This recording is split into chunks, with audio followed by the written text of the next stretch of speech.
What are those?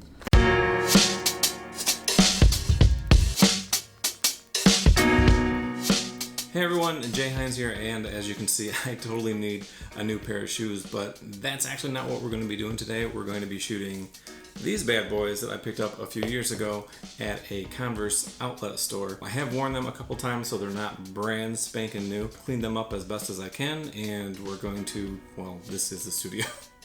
We're gonna head into the studio and see what kind of awesome product shots we can get. Okay, for this first setup, I've got two pieces of black foam core down here on my table. I've got the two shoes laid out. I've got a little bit of the tissue inside of the shoes to keep the tongues out so that they don't fall into the shoe. I did find this nice holographic-ish reflective other piece of foam core that I have in the back that I think would complement the sequins in the shoe. I also have blue gel and a red gel on my two little lights here. I'm keeping these actually kind of hard. I could put some paper towel over the front to diffuse these more like I did in my previous product shot. But for this, I felt like the harsher light would help with the reflective material on the shoes and the background. So this is pretty simple. This isn't what I'm really going for, but I'm trying to get my lights set up and trying to see how everything all works together. So let's see what we can do. All right, so here is the second setup. I wasn't really happy with the first one. That really wasn't what I was going for in the first place. I did want these floating. So what I've done here is gone back to my tried and true technique with the Coke cans. And I've got these wooden skewers taped to the back of the shoes, stuck in this foam core to give us this nice floating effect. You can see the tape right there on the back of the shoes. And I'm still keeping my two lights here with the blue gel and the red gel. I really like how that is making the sequins really sparkle and also giving the background holographic foam core some pop as well. I had to cut my foam core in half here so that I could elevate one of the shoes a little bit higher. Right now, when I first did it, they were right at the same level and just wasn't working great. And I really like this because it allows me to make a lot more, little adjustments to moving the shoes around individually as opposed to being stuck on the same piece of foam core. So we're gonna mess around with this a little bit and see what we can get. All right, so I just got done shooting these shoes. We did a lot of different combinations, one shoe, two shoes, tried to get the shoes strings floating. That kind of worked, that kind of didn't work. What I ended up doing was just tucking the shoestrings inside of the shoes to get a nice cleaner look. We used this reflective holographic foam board first. I got quite a few photos with that. And then I switched over to just a black background. As you can see, I have that still up here. I had some issues with the tape not wanting to stay attached very well. So what happened was the shoe kept sliding down and I kept having to add more and more tape. If I had like a hot glue gun, I think that might have worked better and still not damage the shoes at all. But this is all I had on hand, so that's what I went with. I got quite a few shots. I'm not sure what we're gonna end up going with. There might be a reshoot down the line, but let's take everything into Lightroom and Photoshop and see what we can get out of these. All right, so as you can see, we've got everything pulled into Lightroom. I took some just shots out by the window just to get them warmed up. So we got most of these shot in front of the holographic looking foam core, but I did take just a couple at the end here with just the black. I ended up taking quite a few with both the shoes, which I really liked, trying to get the floating shoelaces as well. You can see here I was using the sticks to just kind of hold them up, but what I was finding was they were getting kind of lost in the background. So I ended up just nixing that, tucking the shoelaces inside of the shoes.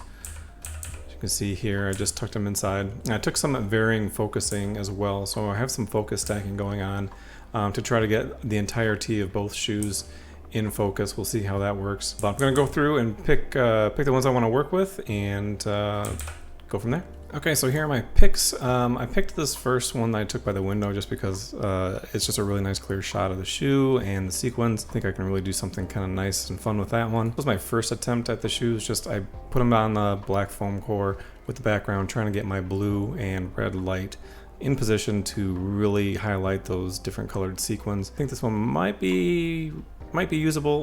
We'll see. Here is just a few of the ones that I'm gonna work with. So these first here, are ones where I tried to get the shoe strings to float.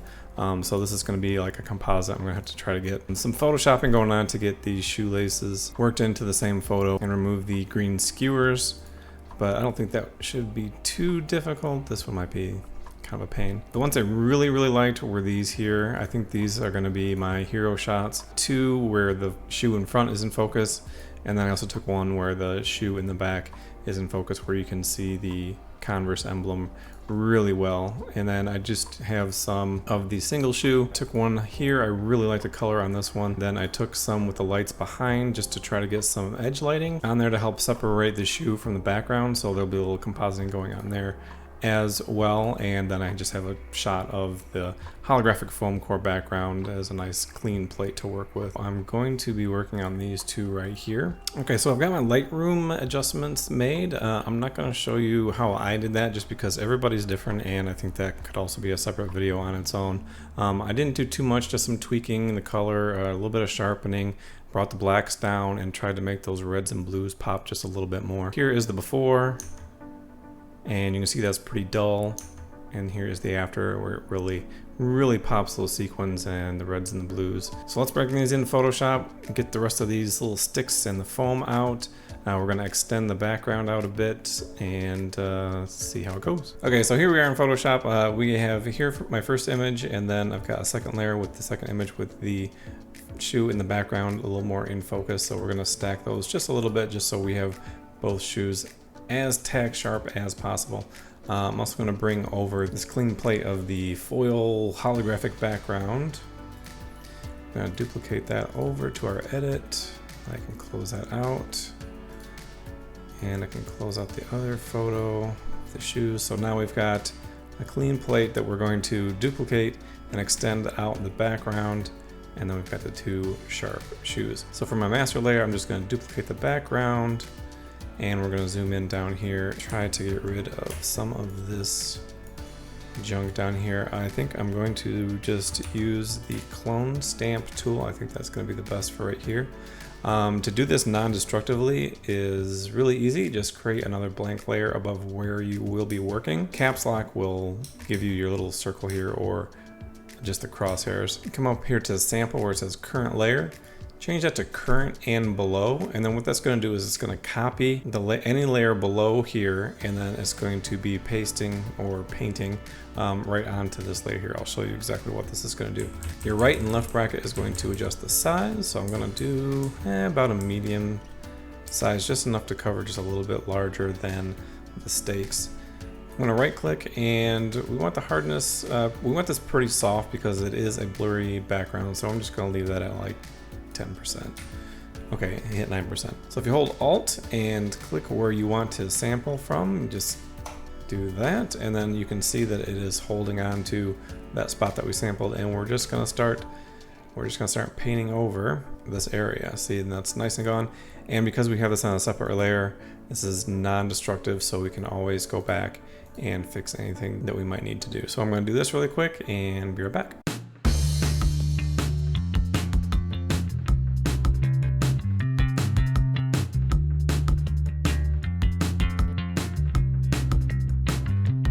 Okay, that's looking pretty good. I'm really liking how that turned out. So next we have to mask in the back shoe sharper layer, and that also should not take too long. So what I'm going to do is make that layer visible. I'm going to click on the layer, come down here and click on mask, and I'm going to hit Control I to invert that mask, and we're going to zoom in and we're going to paint white on this layer to reveal the background. And see, that's already giving us a nice crisp area.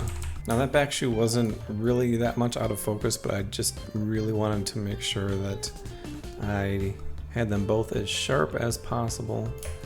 And yeah, we are getting some nice crispiness coming in down here as well. You can see that popping in really sharp. Even down here, this is coming in. It looks like I was having issues with the shoe like sliding down the wooden skewers, but it looks like it didn't do too much down here, thankfully. That was a real big pain for me. That was a real big pain. That's looking really nice. Like all the reflections are really nice. Those pops of color are just coming right off the shoe. I kind of wish I would have had like a couple more like little spotlights that I could have shined on here, but I'm limited to what I have, unfortunately. We do have this one weird green one. I keep seeing this right here. So what we're gonna do is come over here to the brush. We're gonna hold down and we're gonna select color replacement tool. We're gonna click on the layer. And what we're gonna do is we're gonna sample a color over here like this one. So I just held down Alt and I'm just gonna select a little bit of this blue actually, because most of this is blue. And we're just gonna paint right over this green spot. Try to get some of that weird green out of there and get us some blue back. And that looks way better, not distracting at all. The other thing I noticed that was kind of bothering me was this shoelace here. Ended up coming out. It's not quite as tightly tucked in there as I would like it to be. For the sake of just getting this image done, I'm just gonna leave it. It's not that bad. It doesn't mind. I don't mind it that much, but it would have been nice if it was a little tighter over here. What I could do if I really wanted to, if it was bothering me that much, is I could take this part over here, just cut this out, flip it, mirror it, and bring it over here and mask that in to simulate the right side. But I think I'm just gonna leave that for now. I might change my mind by the end of this video, we shall see. So the last thing we need to do is extend out this holographic foam core background so that fills up the entire rest of the image and we don't see these white walls. So we do have this here. I'm going to try just bringing this over, creating a mask, inverting the mask like we did on the shoe. And we're going to just come back over here with our regular paintbrush, make this nice and large. Gonna soften this again and just paint over to see exactly where we are here. And that kind of worked, but as you can see, it's like not exactly what we're looking for. And I don't want to have to try to mask out the shoes to get this to work. Okay, that was a little more complicated than I thought it was gonna be. So what I ended up doing was bringing over that layer and actually moving it up a bit and then clone stamping the bottom here to kind of fill this out down here. So it landed up right around this area, and I think that really ended up filling out the rest of the background pretty nice. So what I'm going to do is I'm going to show you how I did that on the other side. So what I'm going to do is just duplicate this layer here, delete the layer mask, drag it over just to the edge here. I'm going to drop the opacity down a little bit just so I can see where this needs to go. Doesn't look like it really needs to go that far, so we might actually be good just as is. So let me just bring this over to where it needs to be. Just gonna enlarge it just slightly to make sure we're covering our edges. That looks good. Bring the opacity back all the way to 100. Create our layer mask, hit Control I to invert that layer mask. Bring up our brush. We want white. We want, yeah, like, we want about, you know, like 10% hardness. And then I'm going to increase my brush using the right bracket and just start painting in. See how this looks. That's actually not too bad. I don't think we're gonna end up having to do anything crazy like we did in the last one.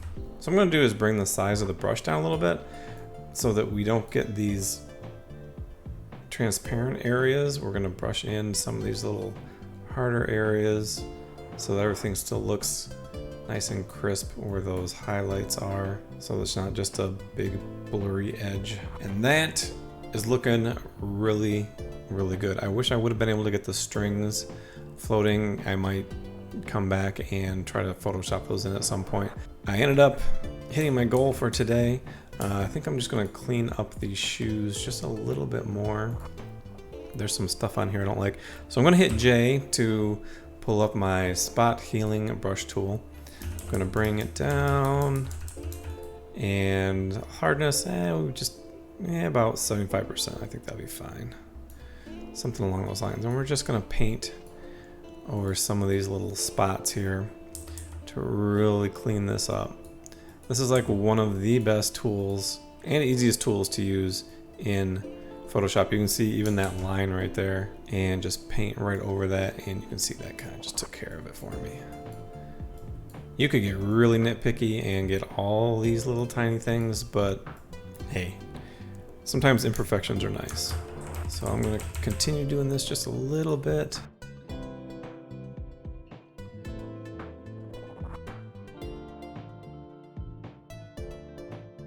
yeah, I am happy with how that turned out. Let's bring this back into Lightroom a little bit and see if there's any other adjustments we need to make. All right, so we are back in Lightroom, and I really think the only thing I want to do here is to add a little post-crop vignette. I've never really been a fan of vignetting, but I do see that that is kind of like the style right now. So I've been, dabbling in it a little bit here and there, and it's starting to grow on me a little bit. So what I'm gonna do is just bring down the edges just a little bit, not too much. Make it a little bit rounder so that we see a little more of the shoe and we're just getting a little edge.